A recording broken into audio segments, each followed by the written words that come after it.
Assalamualaikum warahmatullahi wabarakatuh. Selamat pagi. Apa kabar semuanya? Sudah siapkah untuk belajar? Tentu sudah ya. Sebelum memulai pembelajaran pada hari ini, marilah kita sama-sama membaca lafaz al-basmalah.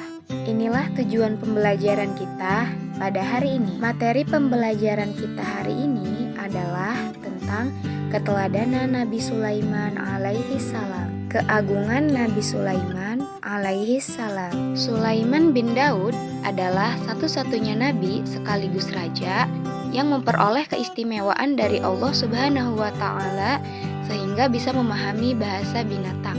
Ia bisa berbicara dengan burung hudhud dan juga mampu memahami bahasa semut. Dalam Al-Qur'an surah An-Naml ayat 18 sampai 26 adalah contoh dari sebagian ayat yang menceritakan akan keistimewaan Nabi yang sangat kaya raya ini. Allah berfirman, "Dan Sulaiman telah mewarisi Daud, dan dia berkata, 'Wahai manusia, kami telah diberi pengertian tentang suara burung, dan kami diberi segala sesuatu. Sesungguhnya, semua ini benar-benar suatu karunia Allah yang nyata.'" Sulaiman dapat berbicara dengan berbagai macam binatang. Ia mengetahui semua bahasa binatang, bahkan seringkali berbicara dengan binatang-binatang tersebut. Contohnya, berbicara dengan semut dan burung hudhud. Yang kedua, nabi yang paling kaya di antara manusia sepanjang sejarah peradaban. Yang ketiga, mempunyai pasukan yang paling kuat dalam sejarah manusia, yaitu pasukan manusia dan para jin yang bekerja menuruti perintahnya.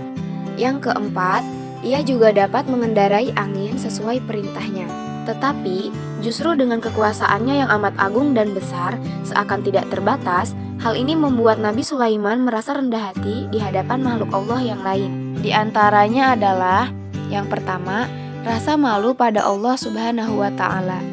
Nabi Sulaiman melihat karunia Allah terlalu besar, tetapi ibadahnya masih merasa kurang. Beliau malu memandang ke langit karena malu kepada Allah Subhanahu wa ta'ala. Yang kedua, mau berdialog dengan rakyat kecil. Nabi Sulaiman senang berkomunikasi dengan rakyatnya, walaupun rakyatnya hanya beberapa ekor semut. Ketika pasukan jin, manusia, dan burung-burung sampai di lembah semut, berkatalah seekor semut bernama Jarsan. Ia berkata, "Wahai semut-semut, masuklah ke dalam sarang-sarangmu agar kamu tidak diinjak oleh Sulaiman dan tentaranya, sedangkan mereka tidak menyadari." Mendengar hal ini, Nabi Sulaiman bertanya, "Mengapa engkau berkata seperti itu?" Maka Jarsan berkata, "Mohon maaf wahai Nabi, saya akan memerintah yang lain." Maka Jarsan berkata pada warga semut, "Wahai para semut, marilah kita minggir berbaris rapi untuk menyaksikan iring-iringan pasukan Nabi Sulaiman." Dari sinilah Nabi Sulaiman tersenyum dan berdoa pada Allah supaya diberi karunia pandai bersyukur atas nikmat Allah Subhanahu wa ta'ala. Ketiga, Nabi Sulaiman senang bekerja sebagai wujud syukur. Nabi Sulaiman termasuk sebagian nabi yang paling pandai bersyukur seperti diungkap dalam Al-Quran.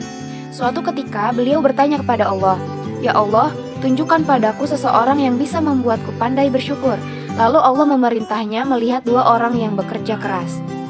Yang seorang bekerja keras bertujuan sekedar untuk mengganjal perut dari kelaparan, sedangkan yang satu lagi, ia bekerja bertujuan untuk bersyukur dan tidak termasuk orang yang dikatakan penganggur. Lalu Nabi Sulaiman berdoa pada Allah supaya diajari pekerjaan yang membuatnya bersyukur. Lalu Allah mengajarinya ilmu menyepuh besi dengan emas. Hingga beliaulah manusia pertama yang menyepuh besi dengan emas. Yang keempat, kehebatan kehusyuan sholat Nabi Sulaiman. Sampai-sampai beliau meninggal dalam posisi sedang berdiri sholat.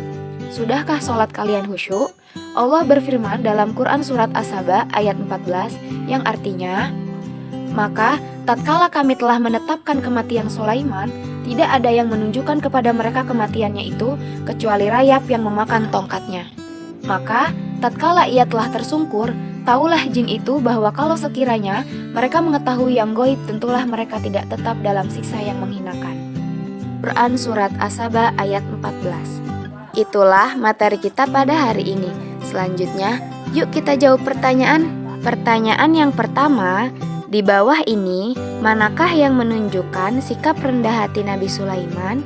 Apakah A. malas bekerja, ataukah B. khusyuk dalam sholat, atau C. tidak pernah bersyukur? Kira-kira apa ya jawabannya? Ya, benar sekali. Jawabannya adalah B. khusyuk dalam sholat. Pertanyaan yang kedua, sebutkan satu contoh sikap yang dapat kita lakukan untuk meneladani sikap Nabi Sulaiman. Kira-kira apa ya jawabannya? Ya, betul sekali. Salah satu contoh yang dapat kita teladani dari Nabi Sulaiman alaihi salam yaitu bekerja keras dalam hal apapun, lalu bersyukur atas segala nikmat yang Allah berikan dan khusyuk dalam melaksanakan sholat. Selesai sudah semua pembelajaran kita pada hari ini. Mohon maaf atas segala kekurangan. Semoga pembelajaran pada hari ini bermanfaat bagi kita semua. Sebelum mengakhiri pembelajaran, marilah kita sama-sama mengucap lafaz Alhamdulillah. Saya akhiri. Wassalamualaikum warahmatullahi wabarakatuh.